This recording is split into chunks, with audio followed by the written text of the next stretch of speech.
नमोस्तु गुरुदेव, नमोस्तु गुरुदेव, नमोस्तु गुरुदेव। बोलिए ब्रह्मश्री प्रमाण सागर जी महाराज की जय जय जय। बंधुओं, आपको अवगत कराते हुए बड़ी प्रसन्नता हो रही है कि आज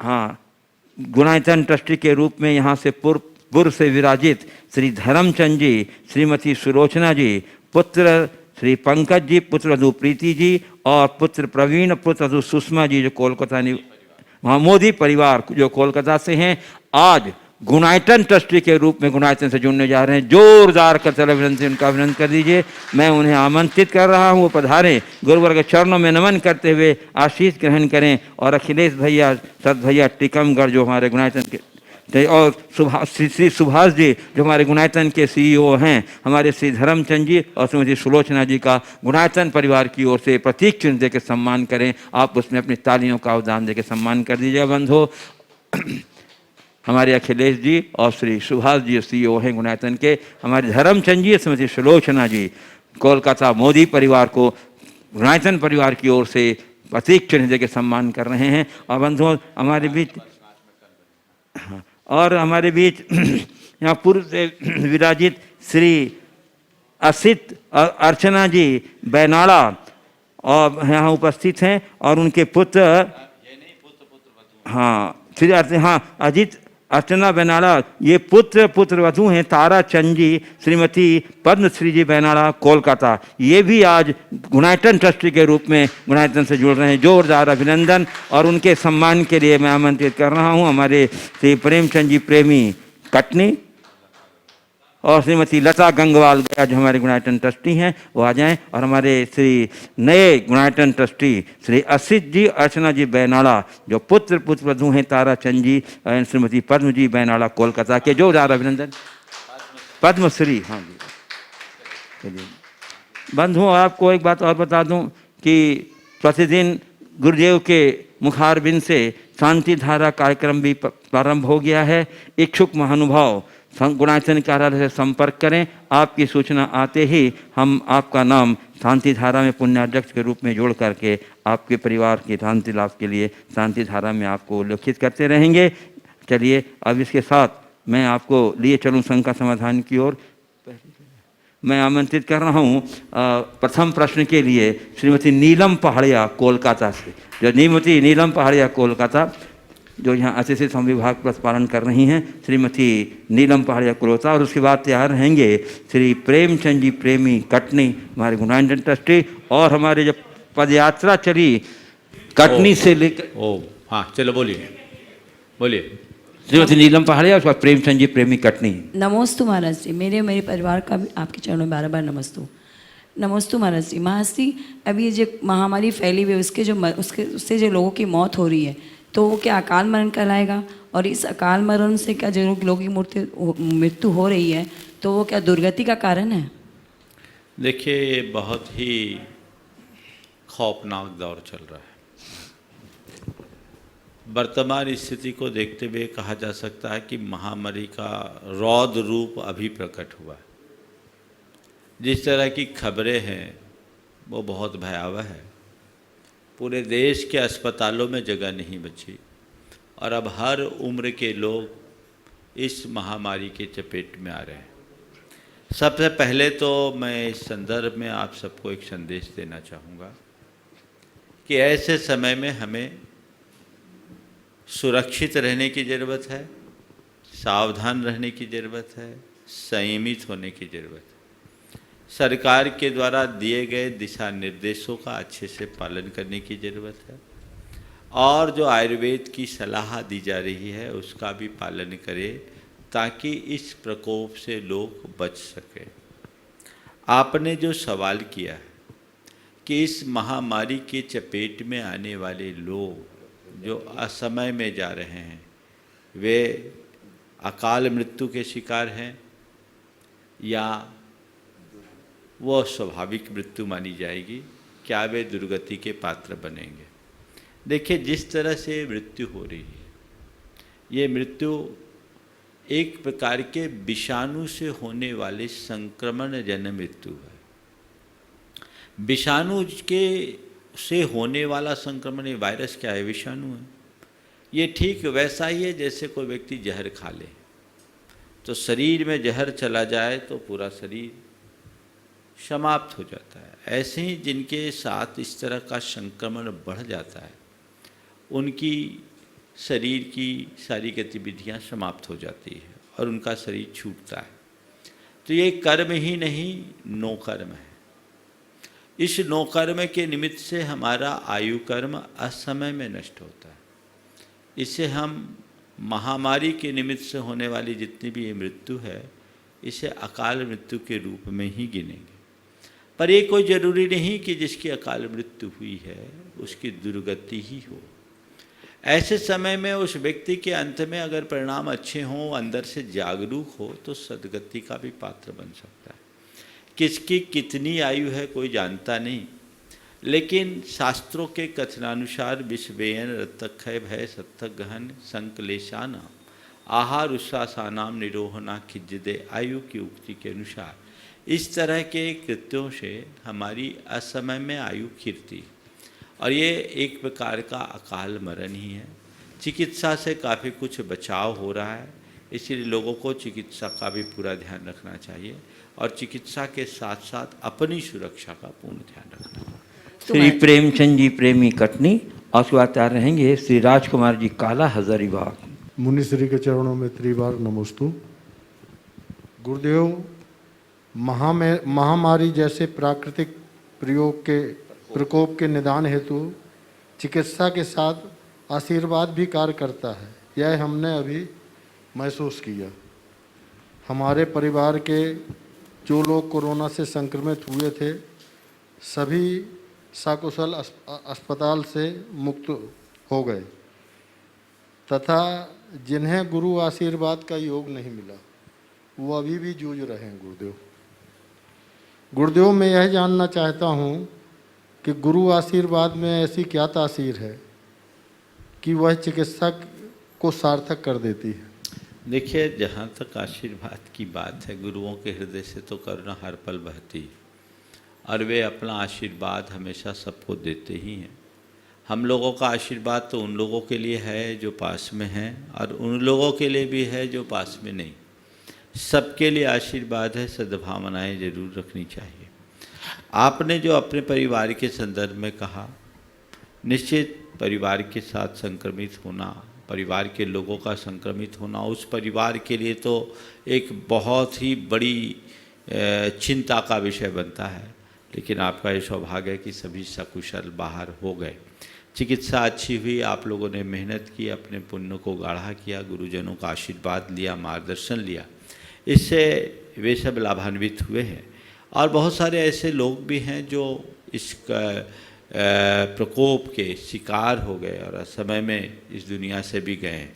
सबसे पहले तो मैं उन तमाम लोगों को आशीर्वाद दूंगा जिनके प्रियजन का बिछोह उन्हें सहना पड़ा है, जो इस बीमारी से प्रभावित हुए हैं बुरी तरह। मैं उनके परिवारों को आशीर्वाद देता हूँ इस भाव से कि इस विपत्ति को वो सह सके और किसी के ऊपर विपत्ति ना आए, ऐसी भावना में बहता हूँ। जहाँ तक आशीर्वाद की तासीर की बात आपने की है, देखिए, आशीर्वाद का संबंध हमारी श्रद्धा और भावना से है। आशीर्वाद दिया नहीं जाता, आशीर्वाद लिया जाता है। यदि आपके हृदय में श्रद्धा है तो आशीर्वाद का कोई असर है, मन में श्रद्धा ही नहीं तो किसी का आशीर्वाद कुछ नहीं बचाता। लेकिन एक बात मैं और कहूँगा, हमें केवल आशीर्वाद के भरोसे नहीं, गुरुओं के संदेशों के अनुरूप चलना चाहिए। अपने आप को सुरक्षात्मक तरीके से जीवन जीने का अभ्यासी बनाएं और साथ ही साथ जितना बन सके सतर्क और सावधान रहें। जहाँ जैसी आवश्यक अपेक्षित चिकित्सा है वो चिकित्सा कराएं, तभी हम सब कुछ अच्छा कर सकेंगे। श्री राजकुमार जी काला हजारीबाग और उसके बाद तैयार रहेंगे यूनाइटेड ट्रस्टी श्रीमती लता जी गंगवाल गया। जी, गुरुवर के चरणों में त्रैवार नमोस्तु करते हुए मैं अपना विचार रखता हूँ महाराज। मेरी शंका नहीं है, ये मेरे मन में आया एक विचार है कि अगर व्यक्ति कि सभी जीवों के पूर्व जन्म के भाव अगर उसे याद आ जाएं, पूर्व जन्म के भाव अगर उसे याद आ जाएं, तो क्या संसार की परिस्थितियाँ बदल सकती हैं? देखिए, पूर्व जन्म की बातें याद आ जाए तो क्या संसार की परिस्थितियां बदल सकती है? परिस्थितियां नहीं बदलेगी, पर सामने वाले की मनस्थिति बदल सकती है। हमारे शास्त्रों के अनुसार सम्यक दर्शन के निमित्तों में एक निमित्त है जाति स्मरण। जाति स्मरण का मतलब होता है पूर्व के जन्मों की स्मृतियाँ। कई जीवों को ऐसा होता है कि अचानक अपने पूर्व जन्मों की स्मृति आ जाती है, और पूर्व जन्मों की स्मृति आने के कारण उन्हें दिख जाता है मैंने क्या अच्छा किया, क्या बुरा किया, मेरे किस कृत्य का क्या परिणाम। इससे आत्मबोध जगता है, वह सम्यक दर्शन का कारण बनता है, उससे धर्म में स्थिरता आ जाती है। वैराग्य का भी कारण बन सकता है, बहुतों ने मुनि दीक्षा भी इसकी वजह से ली। तो इसी तरह यदि किसी के पूर्व के जन्मों का स्मरण आ जाए, वो उसे आभास हो जाए, उसका अनुभव हो जाए, तो अपने उस अनुभव और एहसास से जीवन को बदल देता है। जैसे हम पूर्व जन्मों की बात जाने दें, इस जन्म की बात को लें। इस जन्म में यदि हम कोई गलती कर बैठते हैं और उस गलती का हमें बुरा अनुभव करना होता है, बाद में जब वो स्मरण में आता है तो हम दोबारा वैसी गलती को दोहराने का प्रयास करते हैं क्या? नहीं करते। इसमें कारण क्या बना? अतीत की वो स्मृति। अगर हम जिन गलतियों को करके भूल गए, उन गलतियों को दोहराने में हमें कोई संकोच नहीं होता, क्योंकि हमारे सामने ऐसी कोई अनुभव प्रसूत स्मृतियाँ नहीं है। लेकिन जो स्मृति में बनी हुई है वो हमारे अनुभव का आधार बन गई, तो उन गलतियों को फिर दोहराने का मन नहीं होता। ऐसी ही पूर्व के जन्मों की बहुत सारी बातें हमें है ही नहीं, इस जन्म की नहीं है तो अतीत के जन्मों की बात क्या होगी। लेकिन जिन लोगों को अतीत के जन्मों की सब बातें याद है, वे अपने जीवन में, या जिनको थोड़ी भी बात याद आती है, तो उससे उनकी मनस्थिति में परिवर्तन आता है। संसार भले न बदले, पर संसारी बदल जाता है। गुरुवर के चरणों में गुणायतन ट्रस्टी श्रीमती लता गंगवाल, गया बिहार, और उसके बाद तैयार रहेंगे गुणायतन ट्रस्टी श्री अखिलेश जी सदभैया, टीकमगढ़। नमोस्तु गुरुजी, नमोस्तु गुरुजी। गुरुजी, मेरा प्रश्न छोटा सा है।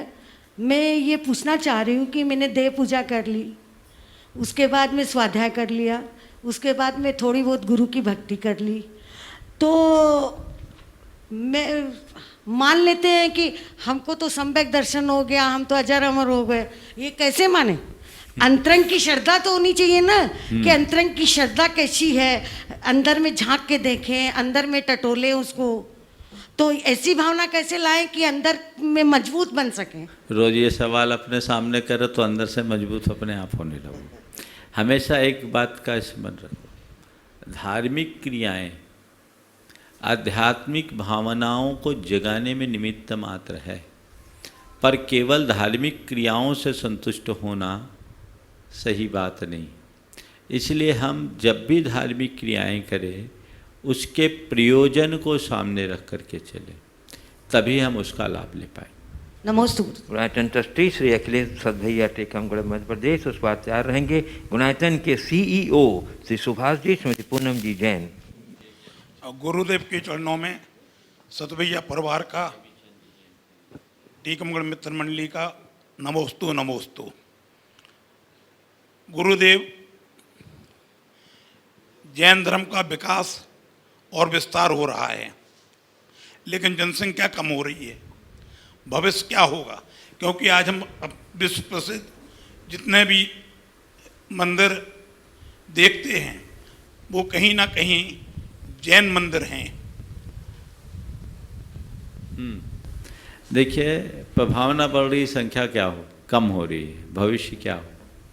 मैं तो ये कहता हूँ, जैनत्व की प्रभावना का मतलब क्या है? केवल मंदिर मूर्तियों की स्थापना नहीं, जैनों को प्रतिष्ठित करना ही जैनत्व की प्रभावना है। जन जन के हृदय में हमें जैन धर्म की अलख जगानी होगी। उस दिशा में हमें कुछ कारगर उपाय करने की ज़रूरत है। सबसे पहला प्रयास तो ये करना चाहिए कि जो जैन है वो जैन बने रहे। दूसरी बात, जैन धर्म के व्यापक स्वरूप को हम जनता तक पहुंचाएं, ताकि आम जैन धर्म की उपयोगिता को समझते हुए अपने जीवन को वैसा जी सके, तभी हम कुछ अच्छा कर पाए। गुणायतन के CEO श्री सुभाष जी पूनम जी जैन और उसके बाद तैयार रहेंगे गुणायतन ट्रस्टी श्री नेमी चंद जी जैन फरीदाबाद। परम श्रद्धेय गुरुदेव के चरणों में शाश्वत नमन। गुरुदेव, आपने एक बार समूह शरण की व्याख्या करते हुए बताया था कि सष्टम भूमि में स्तूप होते हैं, जिसमें भवन भूमि में स्तूप होते हैं। तो गुरुदेव, ये स्तूप तो हमने बौद्ध धर्म में सुने थे, लेकिन अपने जो स्तूप होते हैं उसका स्वरूप क्या मंदिरों से अलग होता है या कुछ उसमें भिन्नता है मंदिरों से, जिनालय से? बौद्ध परंपरा में स्तूप है, लेकिन जैन परंपरा में स्तूपों का उल्लेख और प्राचीन है। बल्कि अगर पुरातात्विक दृष्टि से देखा जाए तो भारत के सबसे प्राचीनतम स्तूप की जो चर्चा है वो जैन स्तूप है। मथुरा के कंकाली टीला से एक देव निर्मित स्तूप निकला। उस स्तूप को देव निर्मित स्तूप इसलिए कहा जाता कि उसके निर्माण काल का पता ही किसी को नहीं था, इसलिए वह स्तूप देव निर्मित स्तूप कहलाता था। उसमें अनेक जैन अवशेष निकले।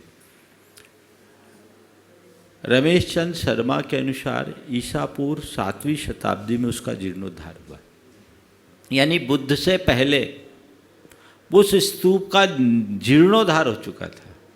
वो और सदियों पुराना स्तूप था। तो स्तूप बौद्धों के यहाँ है ऐसी बात नहीं, जैनों के यहाँ स्तूप की बड़ी प्राचीन परंपरा रही। स्तूप का उल्लेख भवन भूमि में है, जो हमारे समूह सदन की 7वीं भूमि है। और 7वीं भूमि में उसके मुख्य मार्ग के दोनों किनारों पे 9 के क्रम से चारों दिशाओं में कुल 72 स्तूप होते हैं। उनमें अरहंत और सिद्ध भगवान की प्रतिमा भी होती है। उसका वर्णन कई तरीके से दिया है। आदि पुराण में अलग तरीके से दिया है और हरिवंश पुराण में दिया है। आपके जाकर के तिलोपनिषद में भी उसका उल्लेख है। तो स्तूप का जो वर्तमान रूप है उससे कुछ मिलता जुलता है, रूप अलग तरीके से रूप है। अब थोड़े दिन प्रतीक्षा करो, गुणायतन बन ही रहा है, उसका साकार रूप आप अपने आँखों से न केवल देखोगे अपितु भगवान के दर्शन का सौभाग्य भी आप अर्जित कर पाओगे। तो ये स्तूप की परंपरा अत्यंत प्राचीन है और ये जैन परंपरा है, इसमें कोई संशय की बात नहीं। हमारे यहाँ स्तूप का चलन रहा, ऐसा लगता है कालांतर में ये जैनियों के यहाँ कम हो गया और बौद्धों के यहाँ बढ़ गया। इसलिए आज प्राचीन बौद्ध स्तूपों के अस्तित्व जैनों की अपेक्षा अधिक दिखाई पड़ते हैं। और कुछ ये भी गलतियाँ हुई कि स्तूपों को लोगों ने बौद्धों से जोड़ दिया, तो जैन स्तूप को भी लोगों ने बौद्ध स्तूप घोषित कर दिया। ये भी कहीं कहीं गलतियाँ हुई है, इसका हमें ध्यान रखना चाहिए। नमोस्तु। गुणायतन ट्रस्टी श्री नेमी चंद जी जैन फरीदाबाद और स्वागत रहेंगे जो आज गुणायतन से गुणायतन ट्रस्टी के रूप में जुड़ी हैं श्री असित अर्चना बेनाड़ा कोलकाता। नमस्ते गुरुदेव। मेरा प्रश्न पुरुषा सिद्धि उपाय के मंगलाचरण से ही जुड़ा हुआ है।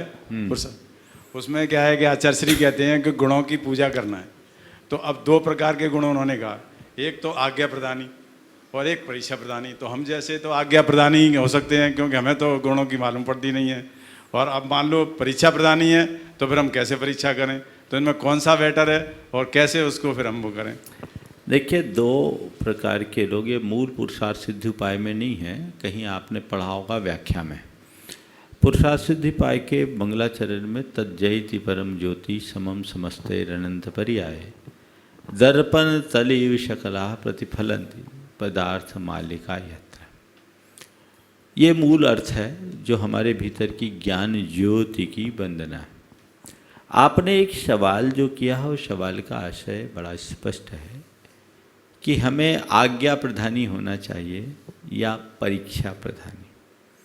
देखिए, प्रारंभिक भूमिका में व्यक्ति को पूरी तरह आज्ञा प्रधानी होनी चाहिए, और जैसे जैसे ज्ञान की समझ विकसित होते जाए तो धीरे धीरे परीक्षा भी होना चाहिए। समझ गए? लेकिन पहले अपने आप को नाप लेना चाहिए। समझ गए? तो हम जिन पर श्रद्धान कर रहे हैं वो हमारे श्रद्धेय से ही हैं, तो वहाँ केवल आज्ञा को प्रधान बनाना चाहिए। फिर सीख कर, समझ कर, जान कर, जैसे जैसे समझ विकसित होते जाए और लोगों के संपर्क में आने की बात आए तो वहाँ धीरे धीरे परीक्षा प्रधानी बनना चाहिए।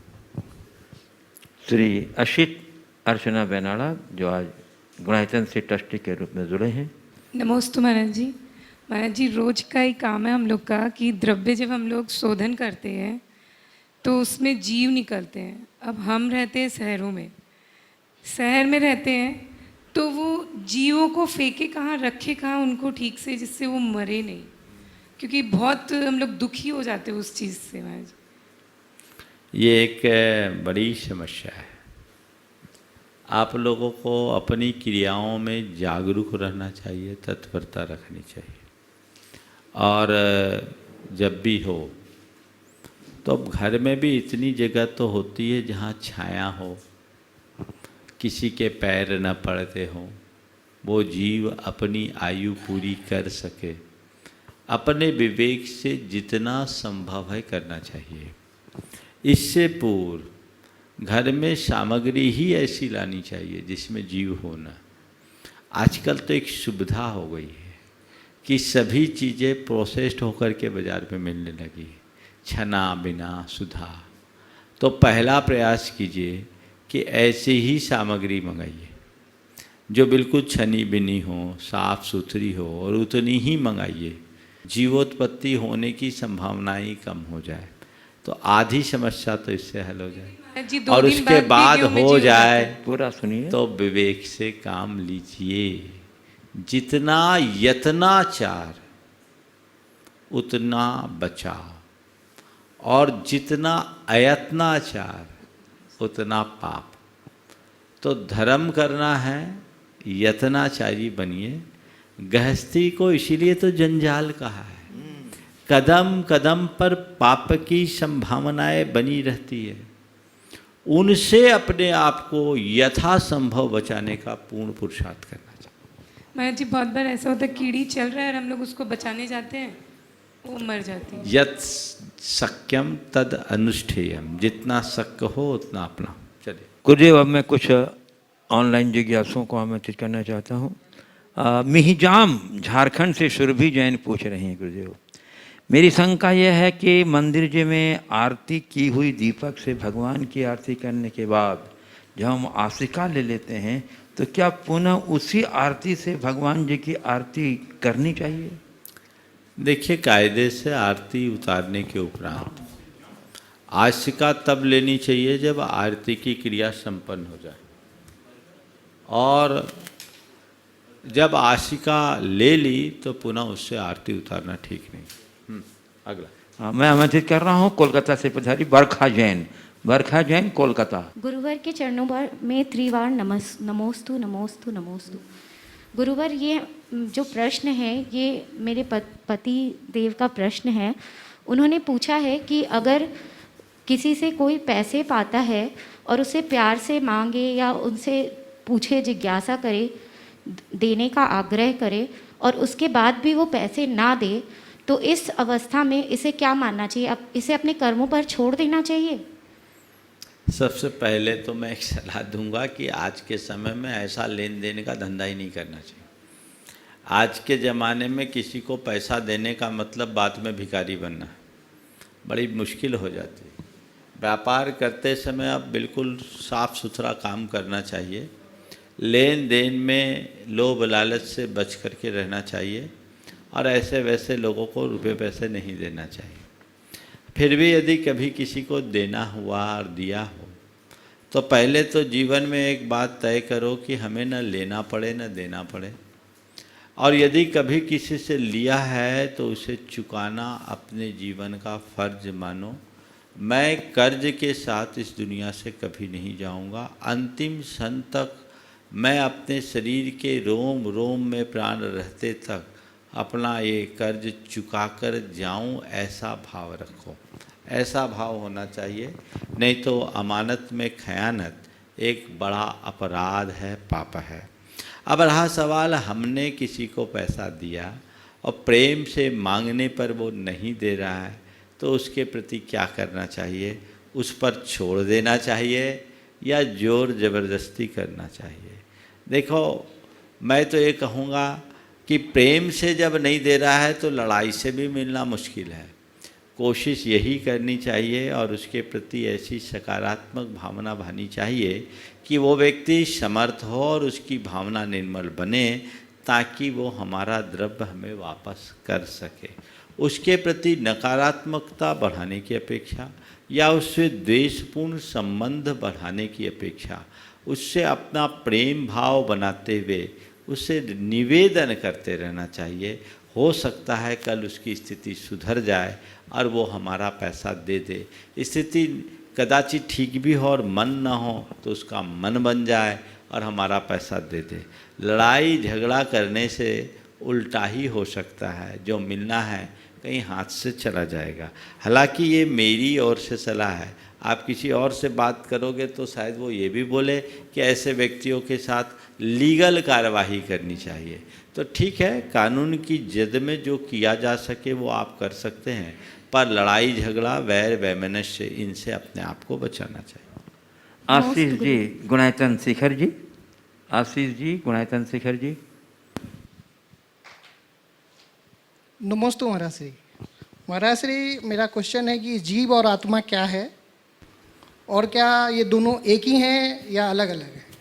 देखो, बहुत अच्छा सवाल, ये दार्शनिक सवाल है। जीव और आत्मा को कहीं कहीं अलग भी माना जाता है और जैन धर्म में एक भी माना जाता है। सामान्य जो वैदिक परंपरा है उसमें जीव संसारी प्राणी को मानते हैं, उसके अंदर की जो परमात्मा शक्ति उसको आत्मा के रूप में माना जाता है। जैन धर्म के अनुसार जीव आत्मा एक ही है, जीव को हो या आत्मा का हो, ये एक दूसरे की पर्यायवाची शब्द है। हर प्राणी के अंदर वही जीव या वही आत्मा है और उसके अंदर वही शक्तियाँ विद्यमान हैं। लेकिन हाँ, इस आत्मा में अभी विकृतियाँ हैं, बुराइयाँ हैं, दोष है, आवरण है। ये जब तक हैं तब तक वह जीव आत्मा है, ये संसार में है, आत्मा है, संसारिक दुखों का पात्र बन रहा है। जब वह अपने दोषों दुर्बलताओं को दूर कर ले, विकृतियों को नष्ट कर दे, कर्मों को समाप्त कर दे, तो ये आत्मा परम आत्मा बन जाता है। उसी को परमात्मा बोलते हैं। जैसे हम आम शब्दों में बात करें तो जीव आत्मा और परमात्मा में अंतर क्या है, तो जैसे दूध में घी है ना, तो दूध में घी है वो जीवात्मा की दशा है, जो शरीर के अंदर आत्मा है। लेकिन जब हम एक बार दूध से घी को पृथक कर दिए तो परमात्मा की दशा है। समझ गए? तो दूध आत्मा है और घृत परमात्मा है, ऐसा समझ करके चलना चाहिए। नमस्ते। अगले चलिए गुरुदेव, अब मैं ऑनलाइन जिज्ञासाओं के द्वारा शंका समाधान के कार्यक्रम को आगे गति दे रहा हूँ। प्रथम प्रश्न के लिए किशनगंज बिहार से रिद्धि जैन नमोस्तुपूर्वक पूछ रही गुरुदेव कि जीवन कैसा होना चाहिए। जैसे परीक्षा के दौरान कभी आखिरी पल में हम टीचर से कहते हैं कि सर 5 मिनट और दे दो, जो अक्सर मिलते नहीं हैं। वैसे ही जीवन को कैसे जिएं कि कभी भी मौत आए तो मुंह से ये न निकले कि यमराज 5 मिनट और दे दो, जो देता नहीं है। कृपया समाधान करें। बहुत अच्छा सवाल है, जीवन कैसा होना चाहिए। मेरी दृष्टि से जीवन पूर्ण और संतुष्ट होना चाहिए। मनुष्य को जीवन इस तरीके से जीना चाहिए कि कभी भी मौत आए तो उसे इस बात का एहसास हो कि मैं अपने जीवन को सफल और सार्थक बना करके जी रहा हूँ। जो मुझे करना चाहिए था वो मैंने कर लिया है। मन में किसी प्रकार का कसक नहीं होना चाहिए। पूर्ण तृप्ति और संतुष्टि के साथ जीवन जीने वाले लोग ही अपने जीवन को सफल और सार्थक बना सकते हैं। ऐसा उनके ही जीवन में संभव है जो अपने जीवन के हर पल को सफल और सार्थक बनाने की कोशिश करते हैं, जो जीवन की दुर्लभता को जानते हैं, जीवन की महत्ता को जानते हैं और उसी अनुरूप जीवन के एक एक पल को समझते हैं। आपने उदाहरण दिया है कि परीक्षा के घड़ी सब कुछ हो जाए और एग्जामिनर से कहें कि हमें 5 मिनट और मिले। ऐसा उनको कहने का प्रसंग आता है जो ठीक ढंग से पढ़ाई नहीं करते।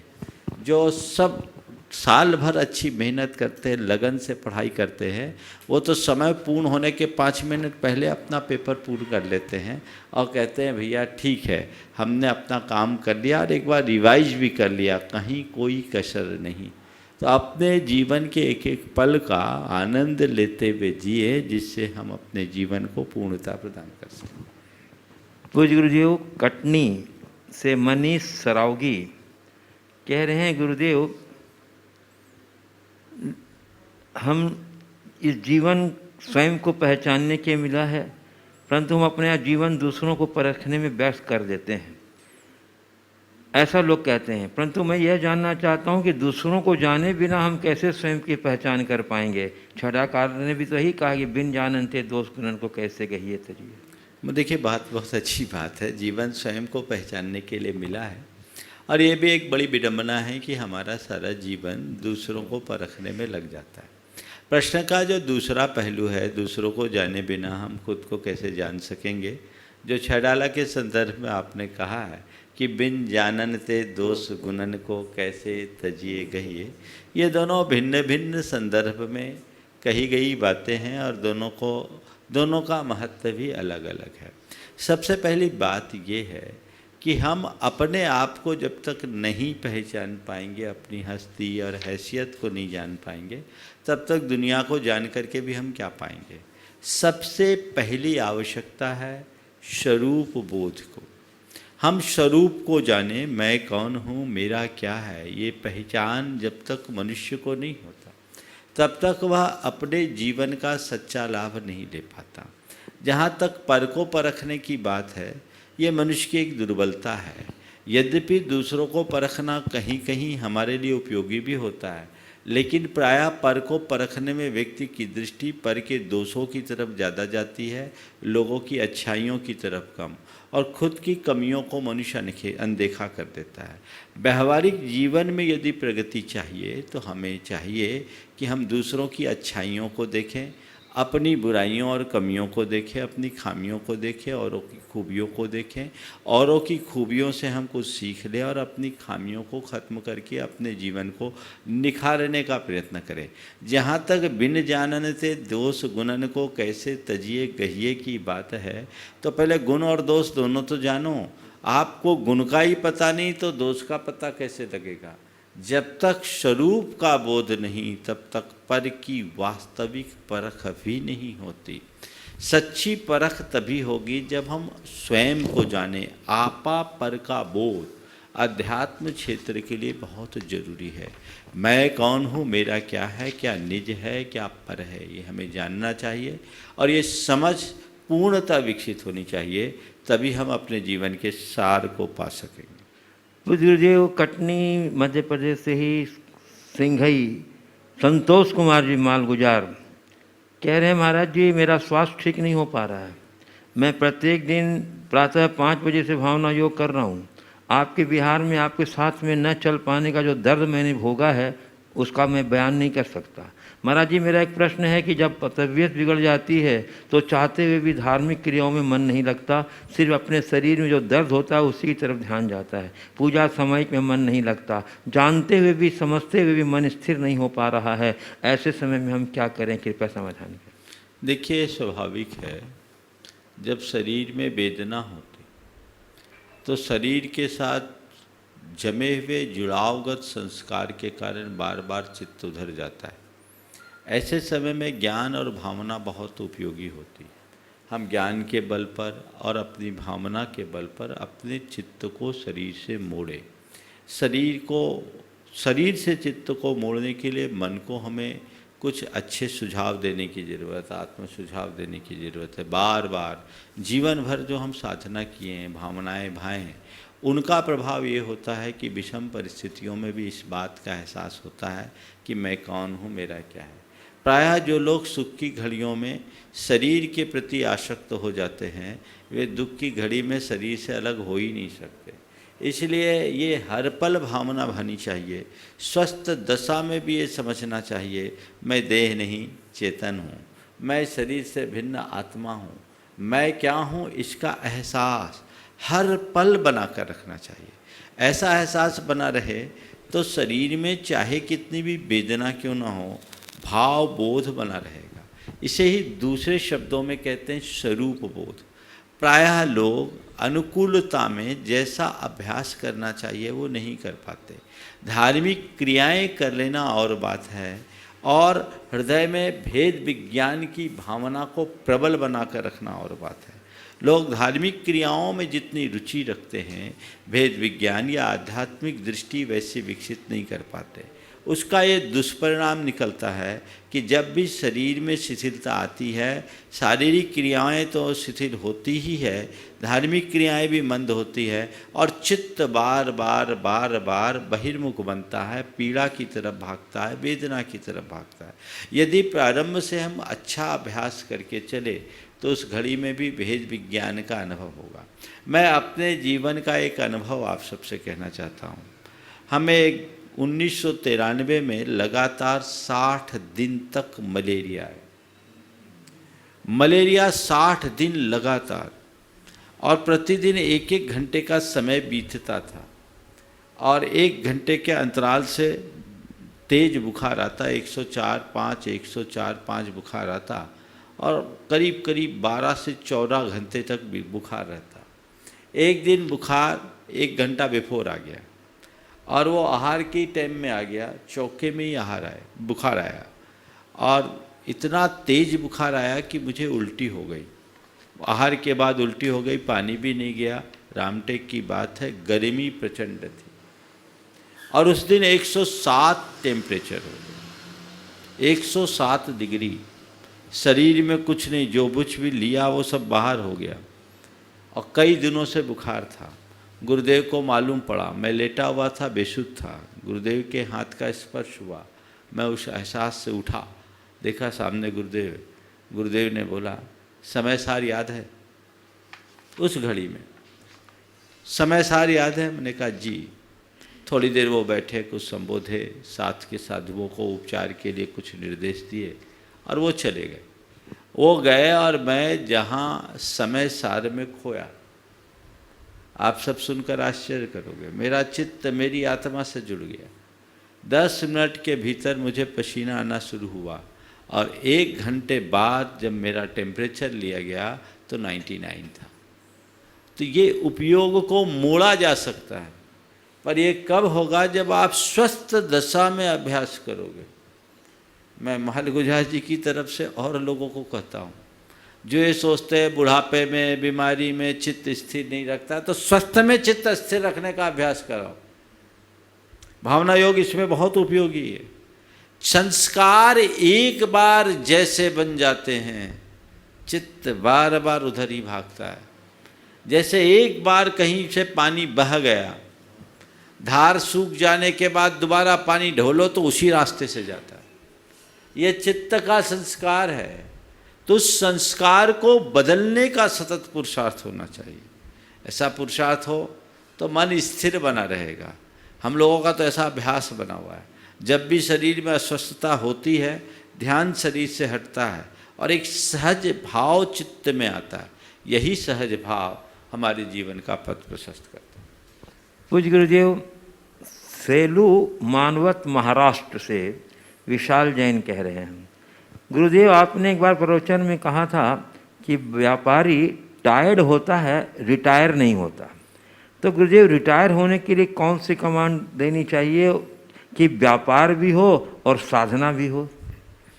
देखिए, रिटायर्ड होने के लिए रिटायर्ड हुआ नहीं जाता, हमें खुद को रिटायर्ड होना चाहिए।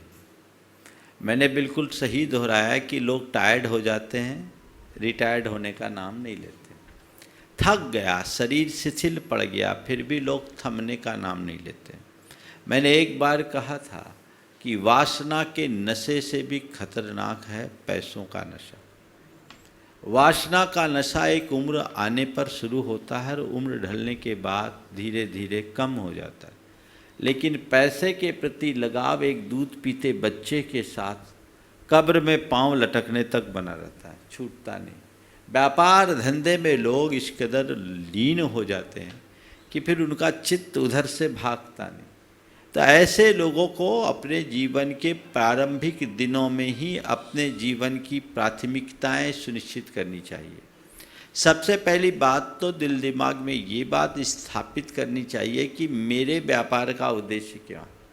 मैं जीवन के लिए कमा रहा हूँ या कमाने के लिए जीवन है, ये बात स्पष्ट होना चाहिए। जीवन और जीविका की भेद रेखा को जब तक हम सुनिश्चित नहीं कर लेते तब तक जीवन के सार को नहीं पा सकते। जो व्यक्ति जान रहा है कि मैं अपने जीवन की ज़रूरतों के लिए तो कमा रहा हूँ, तो जितनी मुझे ज़रूरत है उतनी ही कमाना है, और एक टारगेट तय कर ले कि इस उम्र तक मुझे मेरे जीवन के लिए अपेक्षित जितना है उतना मैं संचित कर लूँगा, तो मेरा बाकी जीवन से संचित धन से चल सकता है, तो फिर मैं ज़्यादा क्यों कमाऊँ। मुझसे अगर राय लो तो मैं तो ये कहूँगा कि जब तक बच्चे व्यापार संभालने में पूरी तरह समर्थ न हो, जवाबदार न हो, तभी तक अपने आप को व्यापारिक जिम्मेदारियों में संलिप्त रखना चाहिए। जब वे पूरी तरह संभालने में समर्थ हो जाए तो अपने पास इतना या एक ऐसी व्यवस्था बना लेनी चाहिए कि बच्चों के आगे हाथ न पसारना पड़े और आप अपने जीवन का निर्वाह कर सके। लेकिन आसक्ति ऐसी होती है कि व्यक्ति एकदम चिपक करके रह जाते हैं, मरते दम तक व्यापार नहीं छूटता, और उसका ये परिणाम निकलता है कि आदमी अंत में थक कर मरता है, शरीर शिथिल हो जाता है। ये सोचना चाहिए कि व्यापार जीवन का एक हिस्सा है, पर व्यापार ही जीवन नहीं है। जितना आवश्यक उतना हम अर्जन करें, बाकी समय का हम सही उपयोग करें, उस दिशा में आगे बढ़े। व्यक्ति को वानप्रस्थी जीवन जीने का अभ्यास बनाना चाहिए। 50 साल की उम्र पार करते ही धीरे धीरे निर्वृत्ति की ओर मुड़ना चाहिए, और 60 साल की उम्र आते आते अपने आप को निवृत्त कर लेना चाहिए, ताकि जो बचा हुआ 20, 25, 30 साल का जीवन है वो जीवन अपने लिए जी सके। बचपन ज्ञानार्जन के लिए, जवानी धनार्जन के लिए, तो बुढ़ापे को पुण्यार्जन के लिए सुरक्षित रख कर चलना चाहिए। ये चीज़ सुनिश्चित करके चलिए, तब आप कुछ कर पाओगे।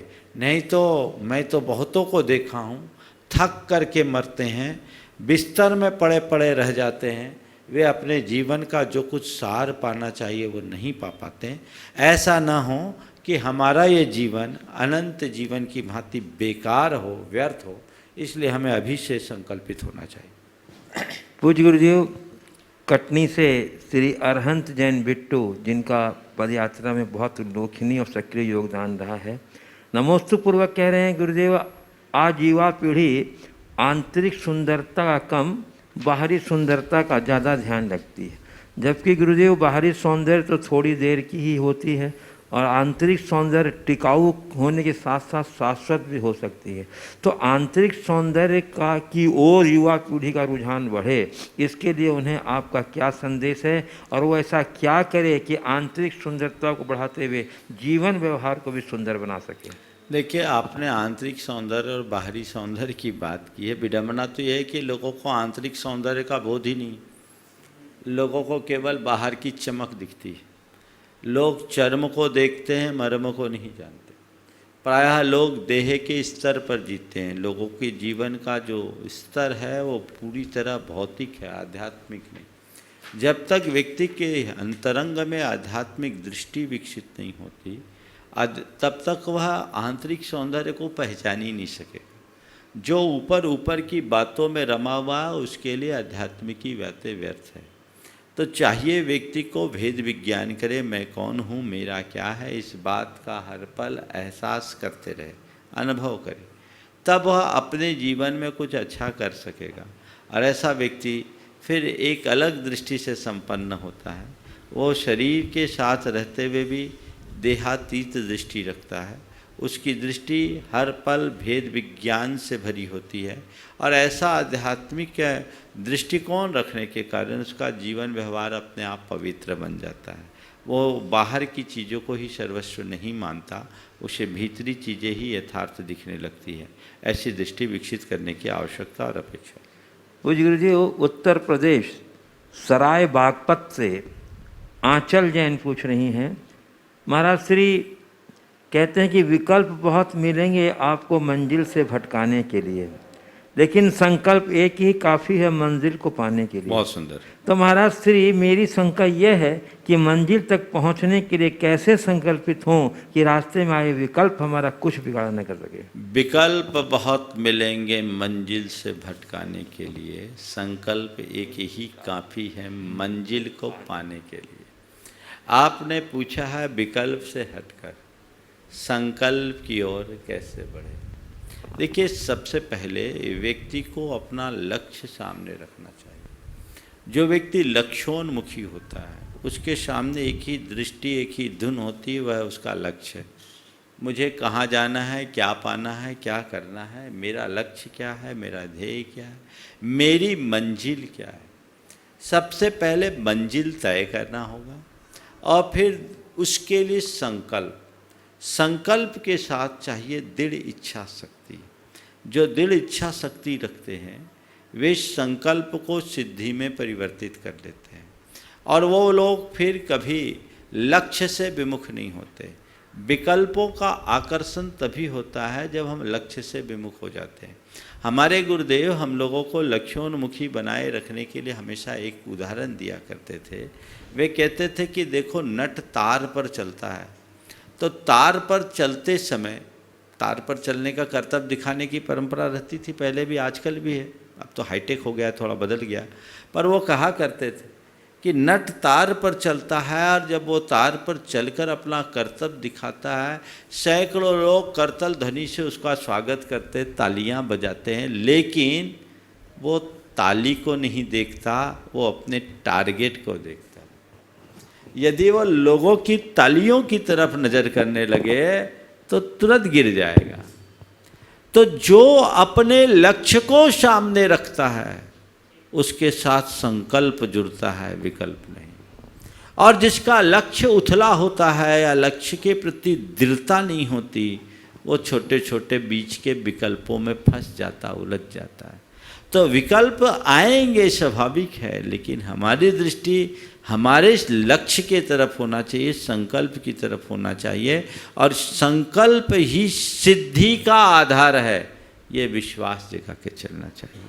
यदि ऐसा विश्वास मन में जम जाए तो फिर चित्त कभी भी डगमग नहीं हो सकता। गुरुदेव, महाराष्ट्र सेलू परभणी से श्रीमती सीमा जैन कह रही हैं, महाराज जी, दुख में स्वयं एक अंगुली आंसू पूछती है और सुख में हथेली और अंगुलियों से ताली बजती है। जब शरीर ही ऐसा समझौता करता है तो दूसरों से सकारात्मक सोच की अपेक्षा कैसे करें, समाधान की जरूरत। देखिए, मैं समझता हूँ ये उदाहरण हमारी सोच को सकारात्मक बनाने का आधार ही है, बाधा नहीं। जैसे हमें शरीर कहता है कि दुख में एक ही उंगली से आंसू पूछते हैं और सुख में पूरी हथेली मिलकर ताली बजाती। इसका तात्पर्य समझो, दुख को चुपचाप सह लो, ये प्रकृति सिखाती है, और सुख को हमेशा बांटो, सबके साथ एंजॉय करो। सुख के क्षण आए तालियां बजाते हैं, सब पूरे 10 उंगलियां मिल जाती। दुख में एक उंगली से आंसू पोंछ लिए जाते हैं। तो प्रकृति बोलती है कि दुख को चुपचाप सहो, दुख को सहना चाहिए और सुख को बांटना चाहिए।